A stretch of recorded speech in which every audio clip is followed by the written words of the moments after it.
de mayo. Así es que bienvenidos mis compañeros. Guadalupe Correa Cabrera, que ya está por ahí. Buenas tardes, Guadalupe.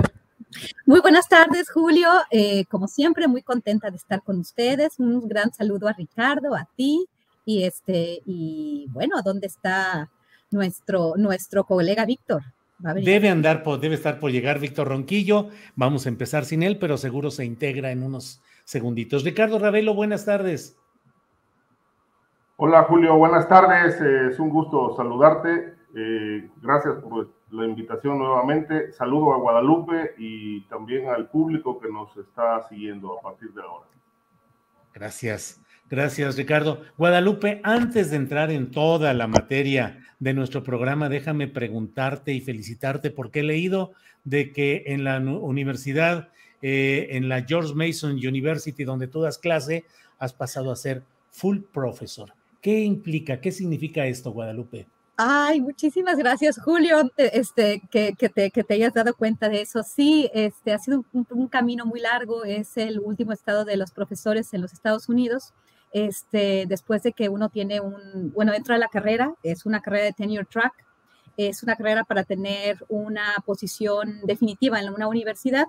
Entonces son algunos años en los que tú tienes que producir y luego te hacen associate professor. Entonces ya tienes un tenure, una plaza de tiempo completo. Es difícil que te puedan despedir, a menos de que obviamente hagas algo muy, muy, muy malo, pero tienes que seguir produciendo y entonces pues la última etapa es ser full professor, que es ya un profesor completo, ¿no? Que se llama profesor completo, ya con tenure desde que eras associate professor y bueno, pues me promovieron hace algunos días. Fue un proceso difícil porque pues es muy difícil, tienen que estar publicando, sacando grants, muchas cosas que tienes que hacer, asesorar a alumnos de doctorado y de maestría y todo, y es un proceso larguísimo, pero afortunadamente todo salió muy bien. Más o menos un año. Gracias. Qué bueno, Guadalupe. Ahora sí, disculpa la ignorancia en estos temas, pero exactamente, ¿qué haces tú en la universidad? ¿Das clases de qué materias? ¿Asesoras investigaciones de grupos o de estudiantes en qué materias? ¿Cuál es exactamente la actividad que realizas ahí? Yo soy el equivalente a lo que es un profesor investigador, entonces investigas y das clases. Estoy en la Escuela Shard de Política y Gobierno en George Mason University. Doy clases de política comparada, política latinoamericana, relaciones México-Estados Unidos, relaciones fronterizas México-Estados Unidos, y bueno, me especializo en temas obviamente de seguridad, de delincuencia organizada y temas de fronteras en particular. Entonces doy muchas clases de eso, pero mi concentración como politóloga es el área de política comparada, que bueno, es lo equivalente. Entonces hago investigación y doy clases a lo que es equivalente a la licenciatura, que son undergraduates, y también a personas, a estudiantes de maestría y estudiantes de doctorado. En este momento estoy dando una clase de doctorado de política pública internacional y global a alumnos de doctorado, y estoy dando otra clase de políticas fronterizas México-Estados Unidos, ¿no? De relaciones fronterizas México-Estados Unidos, este semestre. Una para undergraduates, que es la parte de fronteras, y la otra para estudiantes de doctorado. Y asesoro tesis y todo eso. Qué bueno, Guadalupe, felicitaciones y qué gusto de que tengas ese avance, ese éxito en tu carrera profesional, Guadalupe. Muchas gracias, Julio, por la mención, y me da mucho gusto porque estuve con muchísimo miedo por un año y un poco más, y fue horrible, no dormía luego, pero ya pasó. Pues brindaremos sí, en México, con Ricardo, con Víctor, contigo, ya llego pronto, a finales de mayo. Espero qué bueno, Guadalupe. Ya nos veremos, con gusto. Ricardo Ravelo, pues aterricemos a la realidad nacional y aterricemos a la realidad de Veracruz. 2 periodistas asesinadas en días pasados en Cozoleacaque, Veracruz. Se suman a una lista de otros periodistas que han sufrido suerte parecida. ¿Qué está pasando en Veracruz? ¿Qué está pasando en México con los periodistas, Ricardo? Bueno, Julio, en realidad pues es muy lamentable que esto que ocurrió otra vez en Veracruz, o sea, se levantó mucha efervescencia por el crimen de dos periodistas, de Yesenia Molinero y Shelia García. En realidad, pues es parte de este grave problema de inseguridad pública que se vive en el país, aunque en este caso en particular, bueno, ya la Fiscalía de Veracruz planteó, no sé con qué elementos de sustento, que pues hay por lo menos 3 líneas de investigación que están siguiendo. Una es una posibilidad de que pudieran haber estado, dice la Fiscalía, relacionadas con la delincuencia organizada.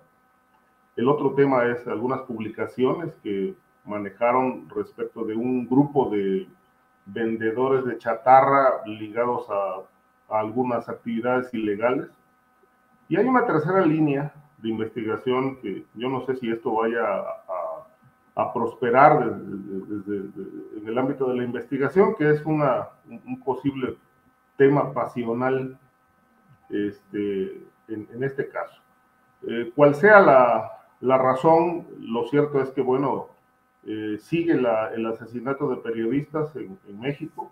Veracruz, como sabemos, es una entidad que tiene un récord de periodistas asesinados desde el finales del sexenio de Fidel Herrera Beltrán, todo el sexenio de Javier Duarte, el bienio de Miguel Ángel Yunes, y estos 3 años y pico que lleva Cuitlagua García Jiménez, bueno, se han sumado aproximadamente 30 comunicadores en algo así como serían 12, 14, 17 años, más o menos, de violencia en el estado de Veracruz en particular contra periodistas.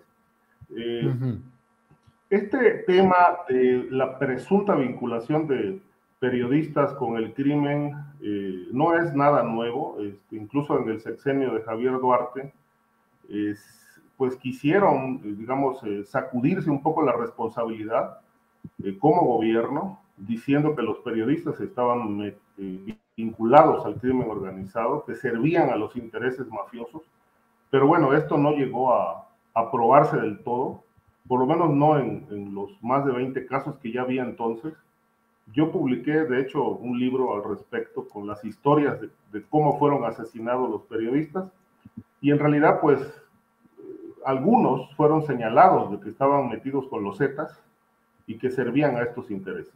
En realidad, pues, nunca se pudo acreditar si esta probable vinculación fue voluntaria o fue forzada.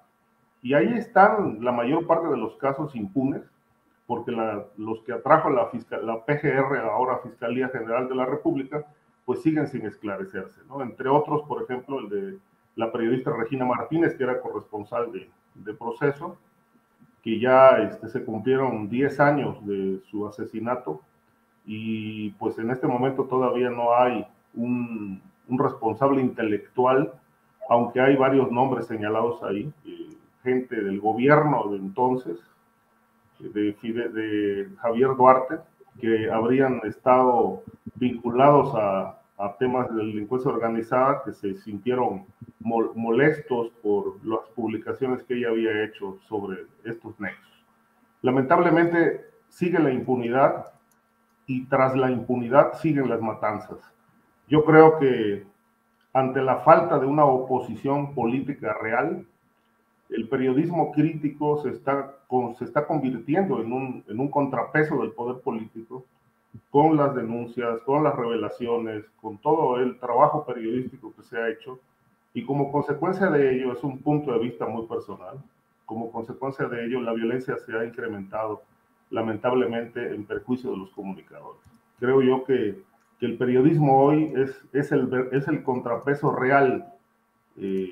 ¿Por qué? Porque los periodistas realmente estamos supliendo las tareas del Estado en las investigaciones más importantes que tienen que ver con la vinculación del poder político y la delincuencia organizada.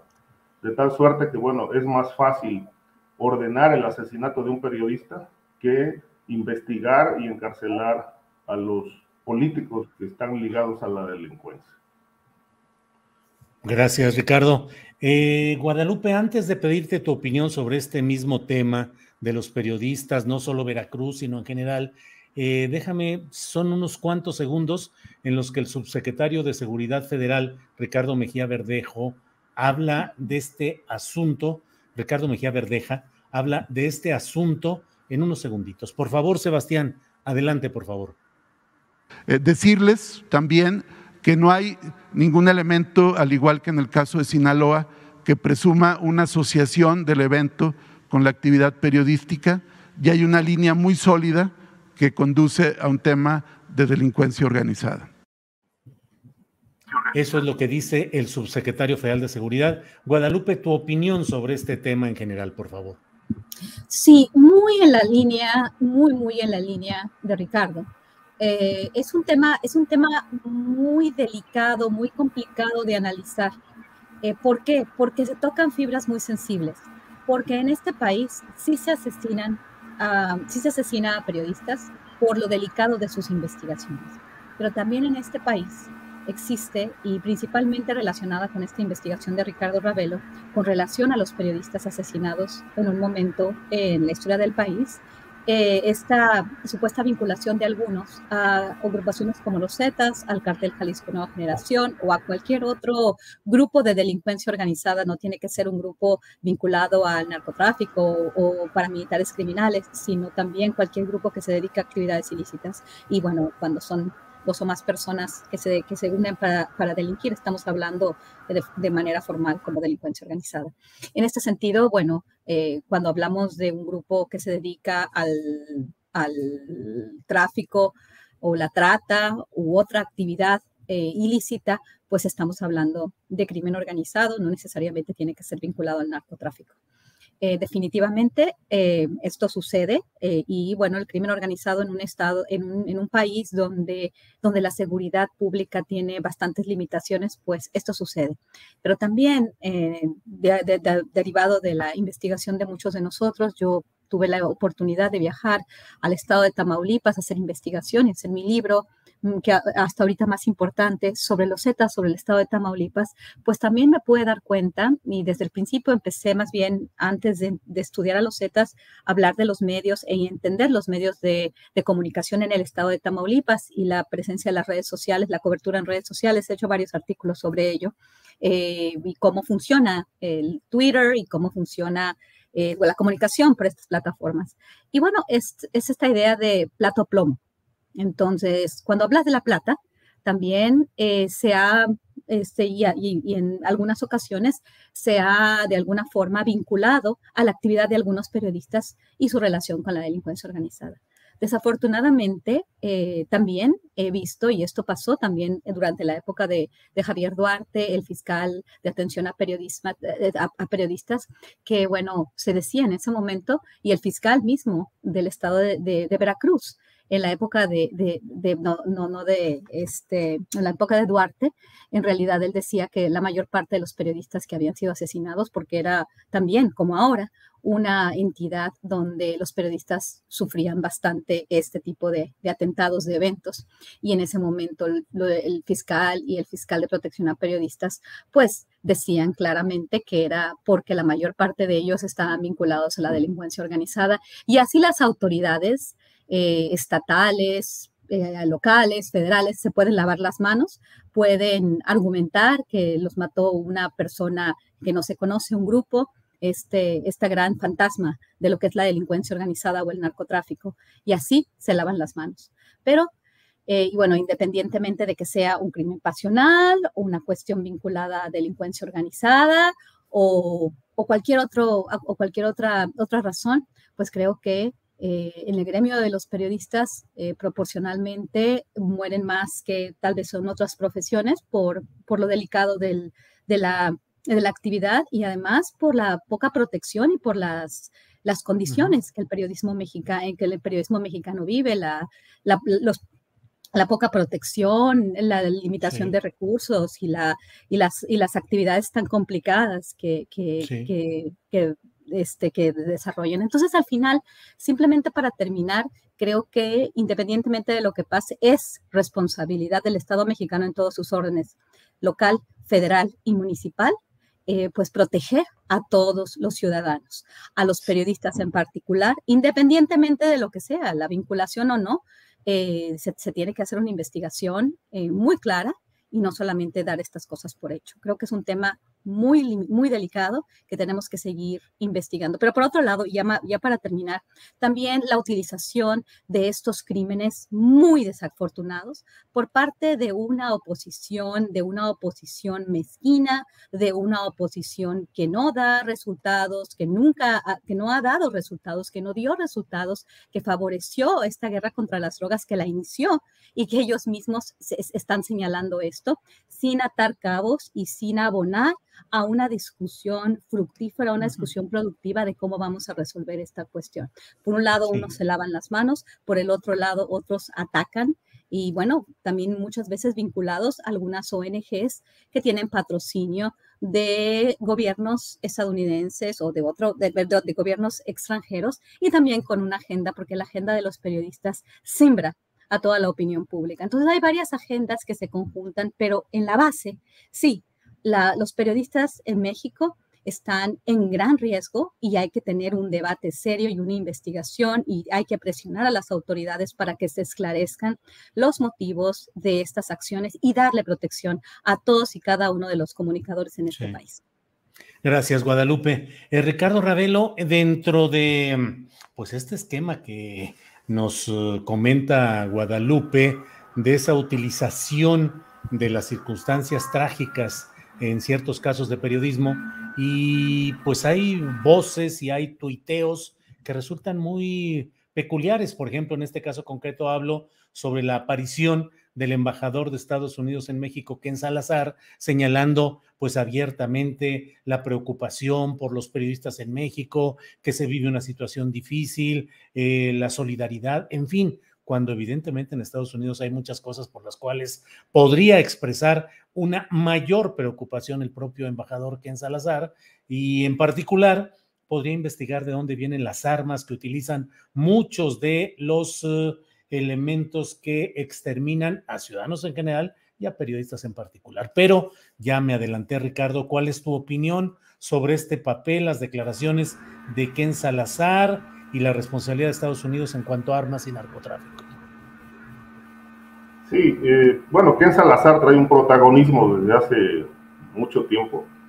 Cuando no aparece presente ante la imagen de la Virgen de Guadalupe, a donde dice que va a rezar por que le vaya bien al continente, pues tuitea lamentando el asesinato de las periodistas en Cozoleacaque, Veracruz. Pero bueno, nada dice sobre lo que tú mencionas atinadamente, sobre el tráfico imparable de armas que siguen llegando a través de las fronteras, a través de las aduanas a México. Es decir, no obstante la demanda que presentó el gobierno mexicano contra los armeros norteamericanos, pues bueno, es un problema que prevalece y creo que sí, sin duda, tiene una fuerte incidencia en los altos niveles de violencia que se viven en el país. Lo que mencionaba Guadalupe me llama la atención porque ahorita recuerdo un antecedente, sobre todo de los periodistas veracruzanos. No son todos los casos, yo eso sí lo puedo sostener. En los expedientes que yo revisé de estos son aproximadamente como 15 casos cuyas crónicas de muerte narré en un libro que se llama Asesinato de periodistas, los expedientes. En realidad, pues los documentos yo los obtuve de la Fiscalía en Veracruz y me puse a trabajar en ello y en realidad yo no encontré ninguna, bueno, no en todos los casos, porque decían que todos los periodistas los habían asesinado hasta ese momento por estar vinculados con los Zetas. A mí me consta, digamos, de un caso, porque este periodista, que por cierto fue compañero mío en la universidad, en la Facultad de Periodismo en Veracruz, fue compañero de salón y él después se dedicó al periodismo allá en Veracruz. En una ocasión me llamó por teléfono diciéndome que tenía un mensaje de los Zetas que querían hablar conmigo. Yo en aquel momento acababa de publicar un libro que se llama Crónicas de Sangre, que tenía que ver con las historias cruentas y criminales de los Zetas. Este periodista era amigo del jefe de plaza de los Zetas. Y entonces me llamó por teléfono para pedirme que fuera yo a hablar con el jefe de plaza de los Zetas, porque ellos querían contactarme. Y obviamente yo me negué, dije, no tengo nada que hablar con los Zetas ni con ese señor. Si quiere lo podemos entrevistar, pero ¿para qué? ¿Para qué quiere hablar conmigo? No sé, dice, pero pues ven y yo te llevo. Le digo, no, dile que si quiere una entrevista, pues con todo gusto yo voy y se la hago, pero que hable de cómo está la situación del crimen, etcétera. Nunca aceptó. En realidad, a los pocos días a mi compañero lo secuestraron y lamentablemente lo asesinaron.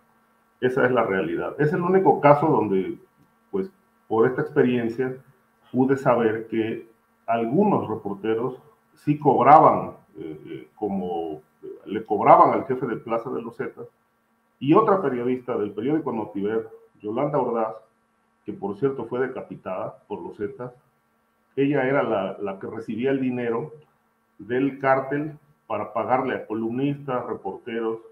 ¿Para qué? Para que desviaran la atención y no se mencionaran a los Zetas como los responsables de la violencia en Veracruz. Posteriormente, muchos de estos periodistas fueron señalados de tener nexos, aparecieron en videos en YouTube mencionados como parte de la estructura del crimen organizado. Y cuando llegó el nuevo cártel con Javier Duarte, el nuevo cártel pues era el cártel de Jalisco Nueva Generación, muchos de estos periodistas que ya estaban acusados públicamente de formar parte del crimen, empezaron a ser secuestrados, asesinados, descuartizados. Y bueno, pues esto ha prevalecido en Veracruz, lamentablemente, hasta este gobierno de Cuitlahua García Jiménez, que hoy me llamó mucho la atención el tuit que manejó, que el gobierno no es responsable de la muerte de los periodistas.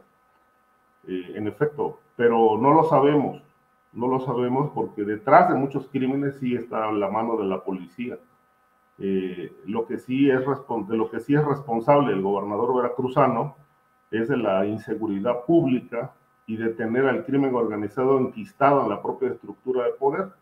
Entonces, bueno, me parece muy irresponsable la respuesta que dio el gobernador respecto de estos asesinatos, que como lo dije en la intervención anterior, lamentablemente los expedientes siguen archivados, envueltos en la impunidad, en el silencio. Y bueno, pues cada vez que hay crímenes, pues como bien lo mencionabas, aparecen las voces críticas señalando esto, señalando lo otro, pero bueno, realmente no se trata de politizar los temas, sino se trata de que la fiscalía o la autoridad correspondiente lleve a cabo una investigación a fondo, que todo el gremio periodístico del país hoy la exigimos y se aclare y se conozca la verdad respecto de este cúmulo de asesinatos que siguen durmiendo el sueño de los justos.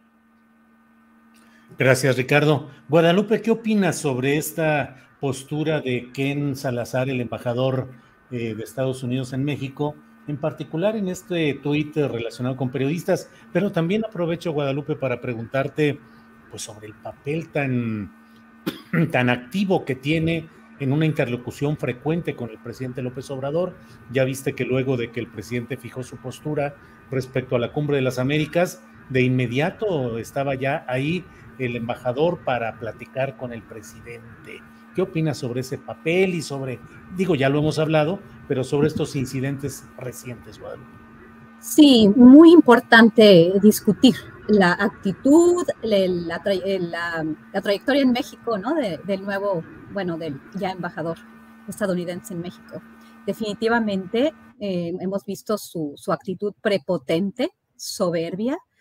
Sabemos que, nuestros vecinos del norte, en particular los políticos estadounidenses, de alguna forma, pues siempre han visto a México, yo lo repito muchas veces, pero es la verdad, como un patio trasero.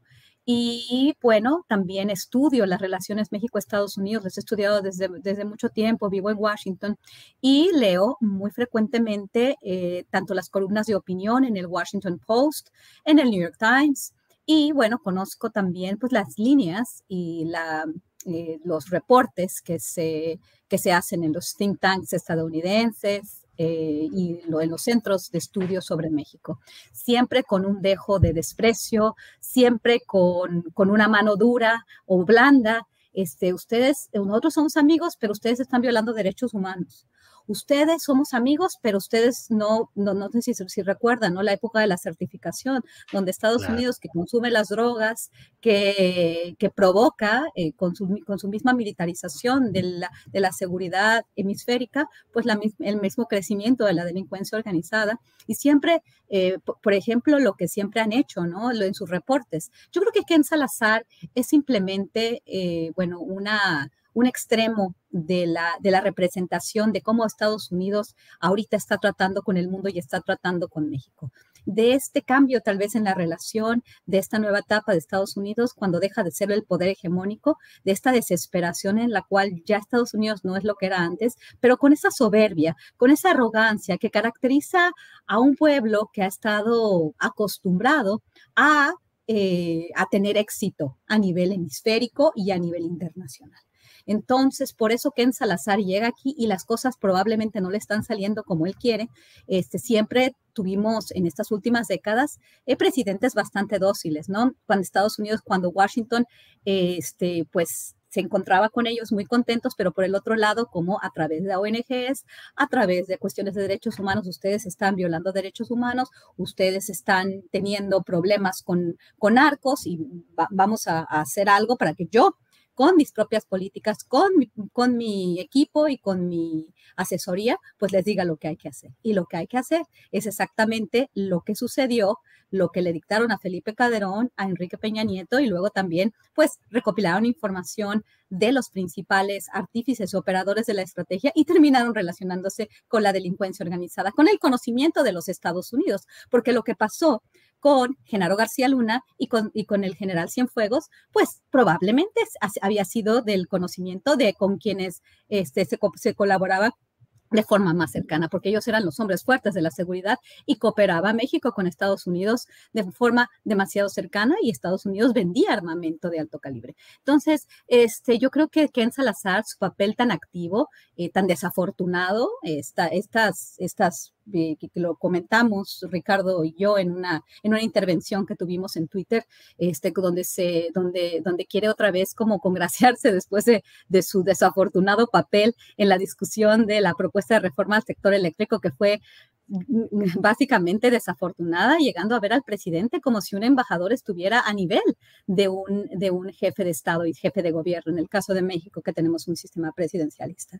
Entonces, ¿cómo es posible que el embajador, ya quisiera yo ver que el embajador mexicano en los Estados Unidos vaya a visitar al presidente Biden, ¿no? Esto es una cuestión que no se da. Sí, es muy desafortunado. Y, de nuevo, el tema de los periodistas, y esto es muy importante.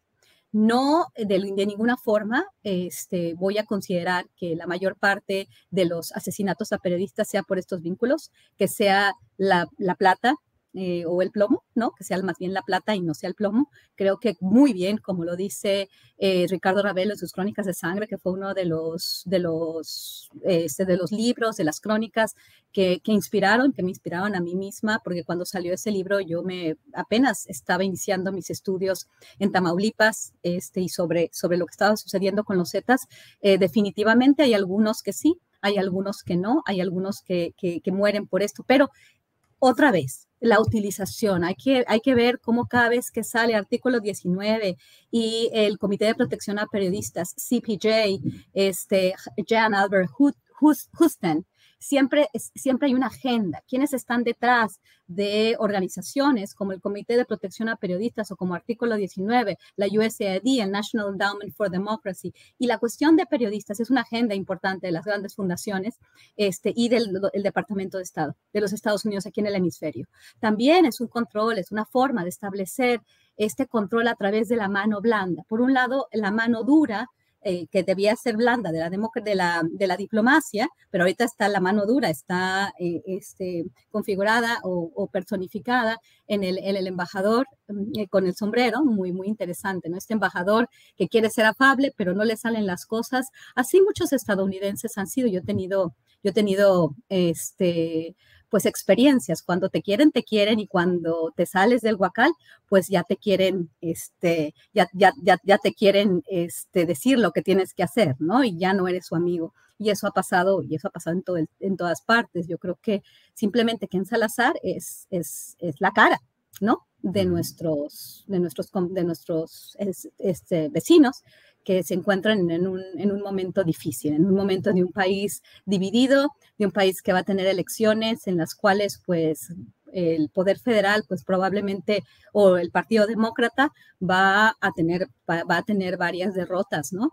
Y pues Estados Unidos con un presidente que dice que empieza a hacer pues ciertas declaraciones y empieza a tener pues una voz, empieza a ser una voz, y otros países deciden no ir a la Cumbre de las Américas, que Estados Unidos les tronaba los dedos a todos, y el único que no bailaba su son era Cuba y alguno que otro país indisciplinado, ¿no? Pero ahora es México, un país tan importante.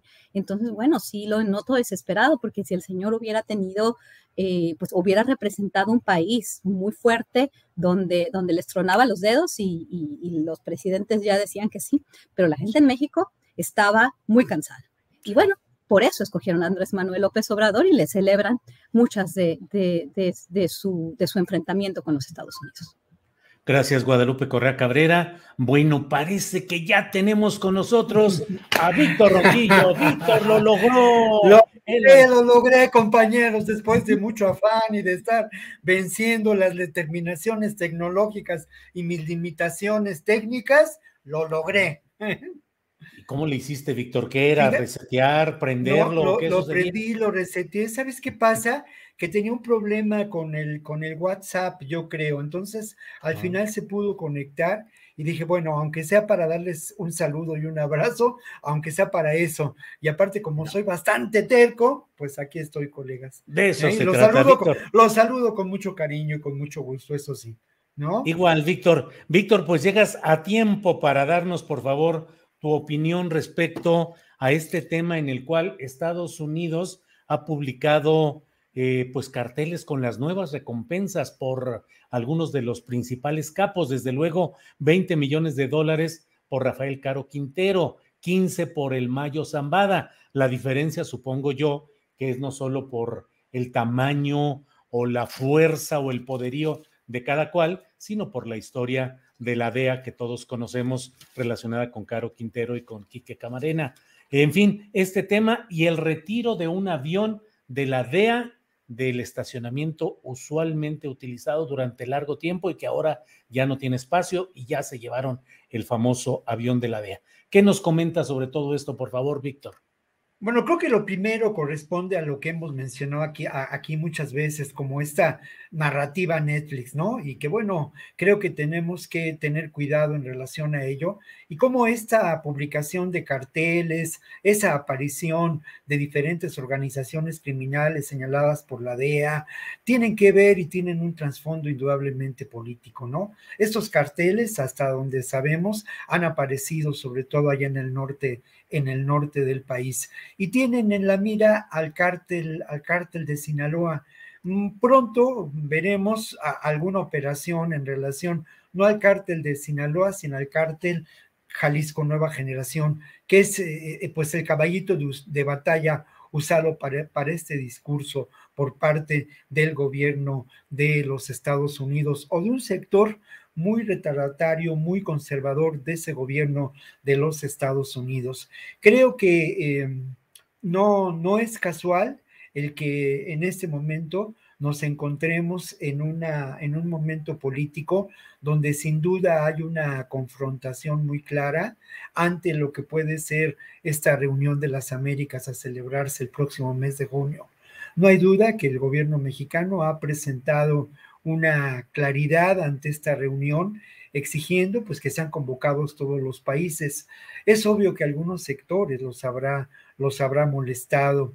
Creo yo que por otra parte no podemos olvidar que la estrategia de la guerra contra las drogas es una estrategia que en muchos sentidos sigue vigente, pero que tiene que ver sin duda con lo que podemos considerar pues esta securitización de América por parte de Estados Unidos, ¿no? De América Latina.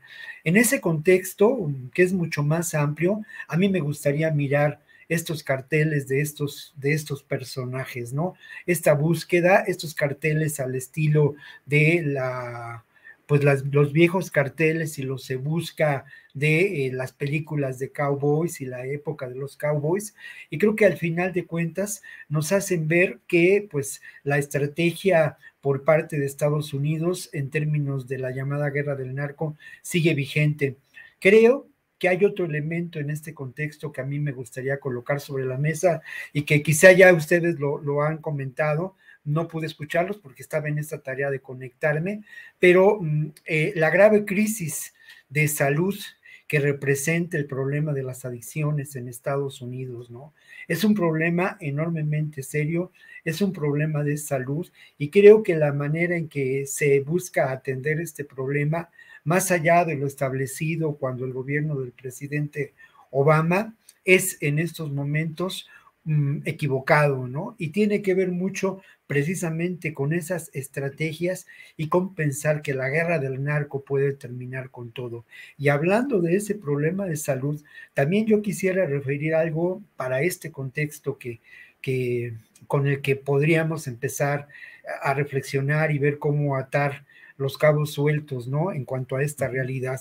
¿Cómo se utilizaron o cómo se utilizó a las adicciones de las drogas en un momento determinante en la historia política de Estados Unidos, cuando las juventudes de aquel país se mostraron enormemente subversivas y construyeron una alternativa política quizá utópica en los años 60, pero antes de la irrupción y de la generalización del problema de las adicciones a las drogas, ese proyecto político era mucho más sólido, tenía que ver con posiciones que francamente, digámoslo así, dinamitaban al sistema y al modo de vida americano, y que al final de cuentas la proliferación de las adicciones, el uso de las drogas, tuvo una finalidad política. En la época de Nixon se habló de la guerra contra las drogas y se reivindicó esta acción militar, pero también en términos del terreno político creció en un gran número el problema de las adicciones. Y otro elemento de contexto, ya que me estoy pasando del tiempo que me corresponde. Se está aprovechando, Víctor. Me estoy aprovechando, colegas. Sí. No, pero otro elemento de contexto muy importante es ni más ni menos que la irrupción en los años 90 de la industria de los opiáceos en usos médicos en Estados Unidos, y esto ha beneficiado y benefició a muchas empresas. Creo que esto también tiene que ver, y encontramos también posibles vínculos extraños, ocultos, que podrían darse entre las grandes empresas farmacéuticas y lo que podríamos considerar este tráfico de drogas. No hay duda de que, por otro lado, otro contexto, otro elemento, pues la presencia de Todd Wilson, ¿no? El hombre fuerte para encargarse del narcotráfico y los problemas internacionales en Estados Unidos, en Tijuana, por estos días, y en la Ciudad de México. Bueno, perdón, me extendí. No, bueno, pues después de 2 turnos en las rondas que llevabas perdidos, está bien compensar. Bueno, Ricardo Ravelo, ¿qué opinas de este tema de las recompensas de Estados Unidos por estos capos y el retiro del avión de la DEA? Por favor, Ricardo.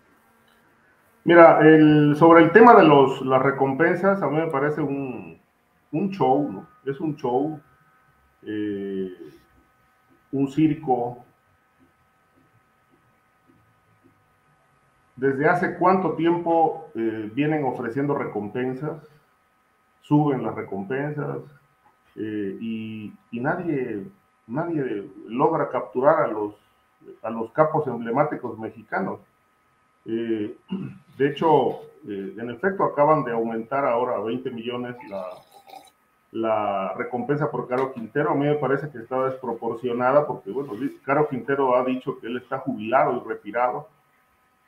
Y 15 millones por el Mayo Zambada, que está activo, es el jefe del cártel de Sinaloa, guardado allá en la sierra sinaloense, según dicen. Es decir, cuando el gobierno mexicano, en la época de Peña Nieto, decidió capturar al Chapo, pues no batallaron mucho, en realidad lo ubicaron, fueron por él y se acabó. Es decir, el gobierno mexicano sabe dónde están los personajes del crimen organizado. Yo he hablado con agentes de la DEA, he hablado con funcionarios de primer nivel de la inteligencia mexicana, y dice, sí, todos sabemos, pero son acuerdos con Estados Unidos. Cuando Estados Unidos quiere realmente ya ponerle fin a la carrera de un criminal, pues dan la orden. Así pasó con el Chapo.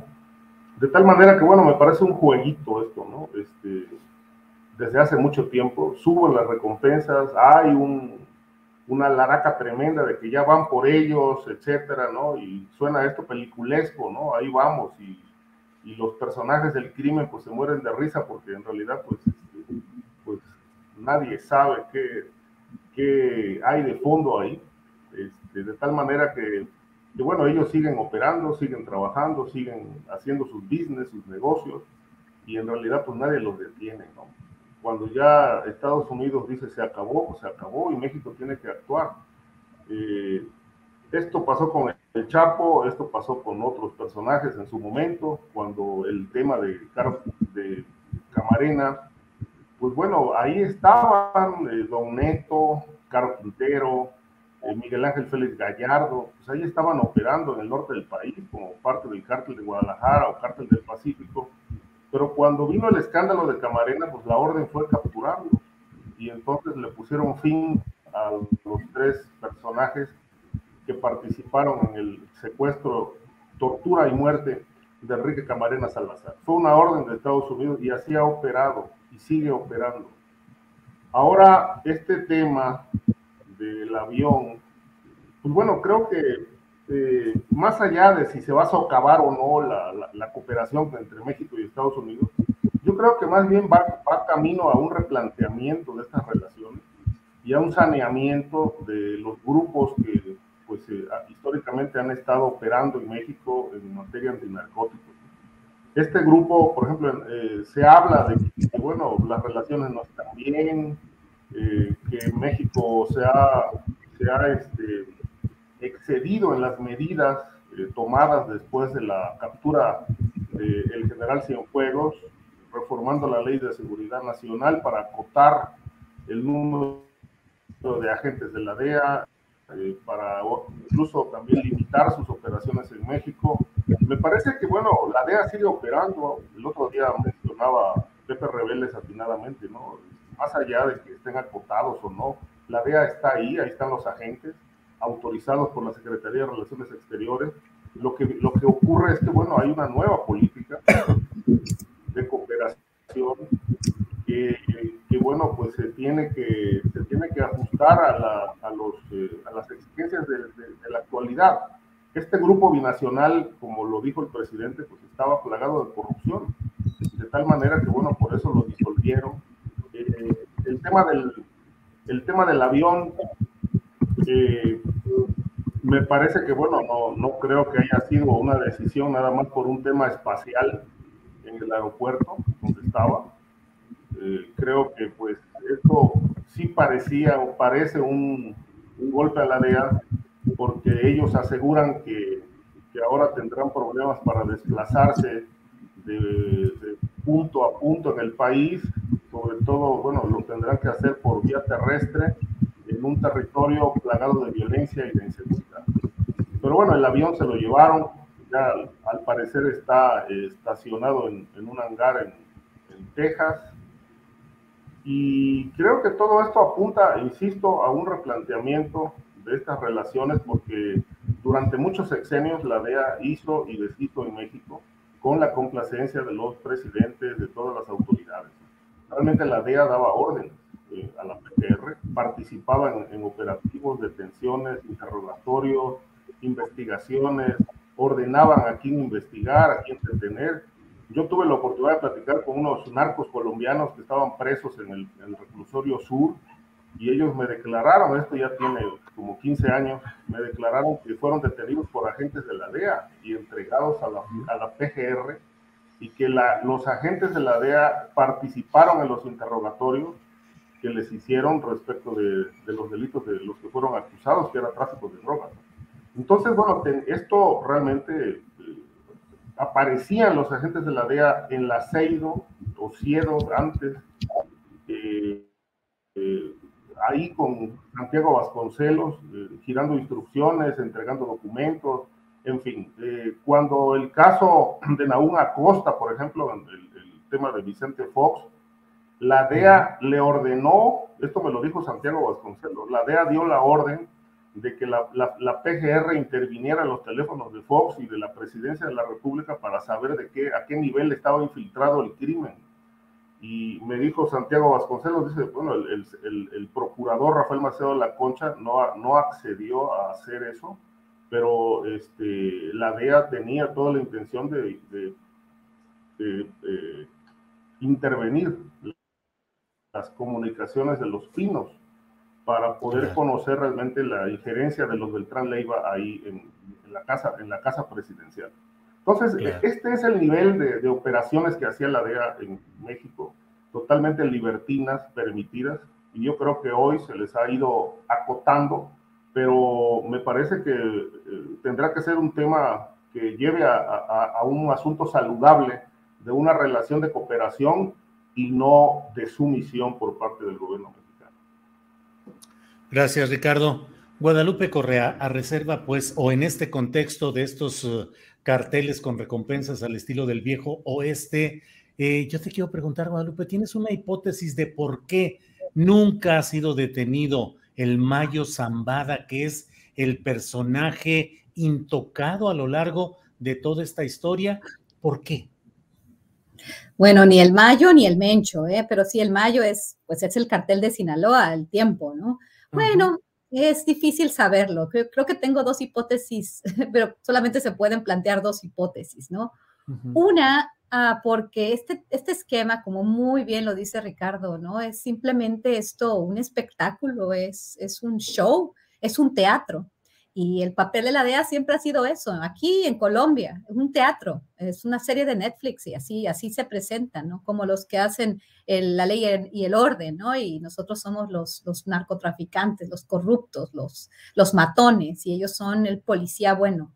En realidad, ¿qué pasa con el Mayo Zambada? Una de dos. Uno está muerto.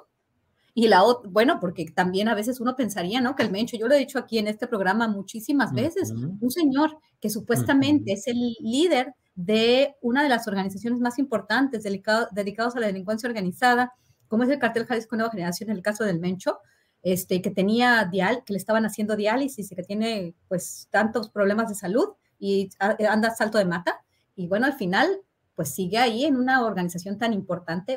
¿Quién es el Cartel Jalisco Nueva Generación? De la misma forma, el Mayo Zambada, una hipótesis probable, ¿no? Es que esté muerto, porque nunca lo arrestan. Muy bien, como dijo Ricardo Ravelo, atendiendo algunos, pues, expedientes, ¿no? Porque el expediente tan nutrido de Genaro García Luna, que todavía Genaro García Luna no sabemos ni para cuándo, ¿no? Lo van a juzgar, en realidad, porque cada vez se lleva más adelante.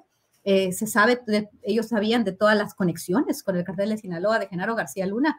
Es mejor que no se tenga el Mayo Zambada, ¿no? O no lo quieren hacer porque quieren seguir con este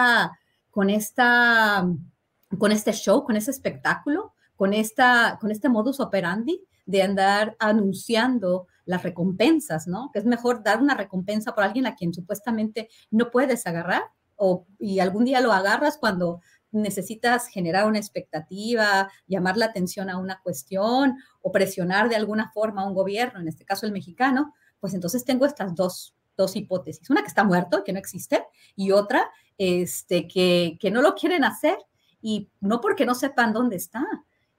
es una cuestión, ellos tienen inteligencia, ellos tienen una presencia importante en el territorio, por más que les quiten presencia o no les quieran dar visas, ellos aquí están y además lo hemos sabido. ¿Por qué? Porque esto ha sido presentado en distintos reportajes. La DEA tiene a agentes que no están registrados, que están aquí de una forma incógnita, ¿no? Por una cuestión de seguridad nacional. Eso es ilegal en términos internacionales, pero así lo hace la DEA y justifica a Estados Unidos su presencia, agentes pues armados en otras ocasiones hemos visto cómo también miembros de la Guardia Nacional han operado aquí y operaron durante el gobierno de Felipe Calderón. Diferentes reportajes de diferentes medios de comunicación estadounidenses en su momento fueron escandalosos, ¿no? De la presencia de agentes federales, pues un miembro de la Guardia Nacional estadounidense, aunque no es lo mismo que un agente de la DEA, quizás por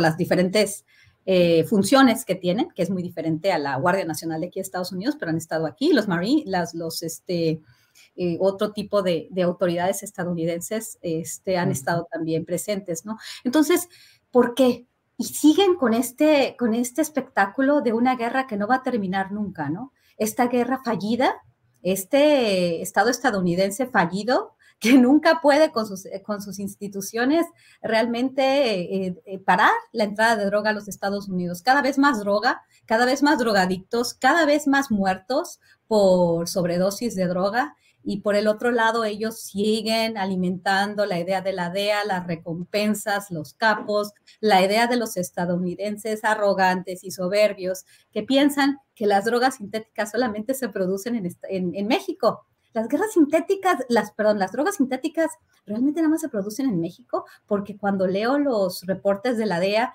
es como si realmente todas las drogas vinieran de México. Bueno, obviamente vienen de China, pero pasan por México. Y las drogas sintéticas se producen en México. ¿Realmente? Considerando el riesgo, los costos de producción y la forma de poder hacer en los laboratorios estas drogas de una forma muy sencilla, ¿no? O sea, realmente no viene al caso, pero los reportajes de estas agencias, obviamente avalados por el Departamento de Estado, por las diferentes organismos que conforman los diferentes departamentos, el Departamento de Justicia, el Departamento de Seguridad Nacional o Department of Homeland Security. Todas estas agencias tienen organismos que están verificando, haciendo inteligencia y todos sobre la misma línea, ¿no? La DEA ha sido una agencia que ha recuperado información y no para detener a los narcotraficantes, sino para recuperar información y presionar gobiernos, establecer control de recursos geoestratégicos, su control geopolítico, su control hemisférico. Para eso ha servido la DEA. La DEA no ha detenido las drogas, la DEA no ha hecho justicia para su mismo país porque siguen las muertes. Y entonces el gobierno mexicano, a partir de lo que ha sucedido en estos años, pues ha decidido que este tipo de colaboración no ha servido de nada. Ellos ponen sus aviones, sus equipos, sus agentes, y lo único que están haciendo es presionar a los gobiernos y realmente no se está deteniendo absolutamente ninguna actividad ilícita. La DEA es una agencia fallida. Gracias, Guadalupe. Estamos ya en la parte final del programa y yo creo que en un sentido de justicia no restaurativa, sino compensatoria, vamos a dejarle este tramo final a nuestro compañero Víctor Ronquillo para que hable sobre lo que desee. Te comento, Víctor, bueno, pues que quedaron algunos temas que no se abordaron, que no abordaste tú por tu ausencia, lo de los periodistas de Veracruz y en general los asesinatos de periodistas, lo de Ken Salazar. Te quedan 4 o 5 minutitos, estimado Víctor, a tu disposición, por favor. Bueno, yo mira, digamos que podría comenzar una novela diciendo, yo tenía un amigo que trabajaba en la Embajada de Estados Unidos y sospecho que era un agente de la DEA. Y con ese amigo la vida nos colocó en una posición muy singular, alguna vez caminando de madrugada por las calles de Tijuana, ¿no? Y entonces mi amigo me dijo algo que me hizo pensar mucho y me dijo, Víctor, es que cuando la DEA realiza operaciones de las que nadie tiene noticia, es que la DEA trabajó muy bien. cuando existe toda esta información respecto a casos, situaciones en los que la DEA ha intervenido, pues es que la DEA operó mal. Y luego otra cosa que conversé yo con mi amigo, él pues ya murió, ¿no? Era una persona próxima a mi generación, pero tuvo un problema de cáncer en el colon. Y él también me decía, él era norteamericano de ascendencia mexicana, pero él también me contaba que pues se trataba de administrar los conflictos, ¿no? Y que al final de cuentas esa administración del conflicto permitía operaciones políticas de gran envergadura. También me contaba de cómo operaban los informantes de la DEA y cómo en algunas ocasiones esos informantes de la DEA, muy al estilo de lo que se ha recreado en series de Netflix, pues al final de cuentas trabajaban para diferentes bandos, ¿no? Y cómo en algún momento dado algunos de esos informantes, pues también aprovechaban esa posición para inclinar hacia donde ellos querían la información, la acción de posibles agencias o posibles estructuras militares o grupos, ¿no? Lo otro, que la DEA, sin duda, pertenece a lo que podemos considerar ese complejo militar industrial, es parte de lo que podríamos también mencionar como los aparatos, no solamente represivos, sino los aparatos de una enorme influencia política en Estados Unidos. Y en ese sentido, su actuación política, su información es determinante. Yo creo que también hay que mencionar que la DEA forma parte, ¿no?, de esos sectores oscuros que de alguna manera establecen alianzas convenientes con funcionarios, con gobiernos, con las instancias del más alto nivel en distintos gobiernos, ¿no? Lo curioso, y de veras que es sorprendente, cómo ante toda esa información que resulta pública, conocida, no exista por parte de pues congresistas de los Estados Unidos, de sectores, digámoslo, progresistas en esa sociedad norteamericana, que se opongan a la existencia de la DEA y que se opongan a la existencia y a la realización de estos mecanismos que no son otra cosa que mecanismos en muchas ocasiones de intervención y de opresión. Esto nos hace pensar en las características propias de esa sociedad. Como ven ustedes, estoy pensando en voz alta y compartiendo con ustedes estas reflexiones, porque al final de cuentas creo que estamos hablando también de una situación que también resulta obvia, pero que en la que es obvia la decadencia de este imperio, ¿no? Cuando hablaba yo hace un rato del problema de salud pública que representa el enorme crecimiento en los últimos 2 años de muertes por sobredosis en Estados Unidos, pensaba yo en esta decadencia y decía yo, si no mi discurso remitía mucho a esta idea de los años 70 y de la izquierda de los años 70 que hablaba de la decadencia del imperio. Pero creo que es evidente, ¿no? Y bueno, por último, yo quisiera también referirme al asunto de las armas, al asunto de lo que ocurre en Ucrania, Julio, en donde pues el armamento y la industria del armamento es de las más beneficiadas, ¿no? Y en donde Biden aprueba otros 30,000 millones de dólares para esa guerra, ¿no? Creo que todo esto nos hace pensar en lo que también apuntaría ya para finalizar, pues en la crisis de un sistema mundo, como decía Wallerstein, el filósofo, y el replantearnos y el hablar de un colapso de ese sistema mundo y las alternativas que quedan para muchos que tenemos un pensamiento crítico frente a esta realidad y lo que nos toca hacer, ¿no? Bueno, muy bien, Víctor, gracias por esta parte final. Guadalupe Correa Cabrera, a reserva de lo que deseas agregar en esta parte final, pero yo por mi parte, gracias por esta colaboración, Guadalupe. Muchísimas gracias, Julio. Como siempre, muy, muy contenta de haber podido compartir mis puntos de vista y de aprender de todos ustedes, de mis colegas. Y bueno, grandes preguntas, gran programa, muy bien organizado, muy bien estructurado. Muchísimas gracias por la oportunidad. Gracias, Guadalupe. Ricardo Ravelo, gracias y buenas tardes, Ricardo Ravelo. Muchas gracias, Julio. Como siempre, un placer estar aquí con mis compañeros, contigo, debatiendo temas polémicos, escabrosos. En fin, creo que es, como siempre lo hemos dicho aquí, Víctor también lo ha reconocido, Guadalupe, es un espacio muy, muy abierto a la crítica, al periodismo de opinión valiente, y yo lo valoro muchísimo, estos espacios que tú nos das cada semana para poder hablar de estos temas y pues aportar un granito de arena al público para que ellos puedan también normar un criterio mejor como ciudadanos. Muchas gracias, Julio. Gracias, Ricardo. Víctor Ronquillo, gracias y buenas tardes. Julio, dos cosas brevitas. Una primera, de verdad, una disculpa para ti, para tu equipo, para Adriana y para los colegas, porque sé muy bien que hay un trabajo realizado y armado muy profesional y que lamentablemente, pues por una cuestión que me rebasó, pues yo desatendí.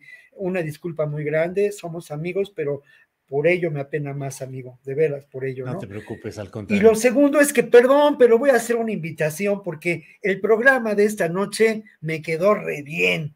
Y me quedó re bien con el equipo de producción de Capital 21, Ajá. con Igor, con Jorge Barajas.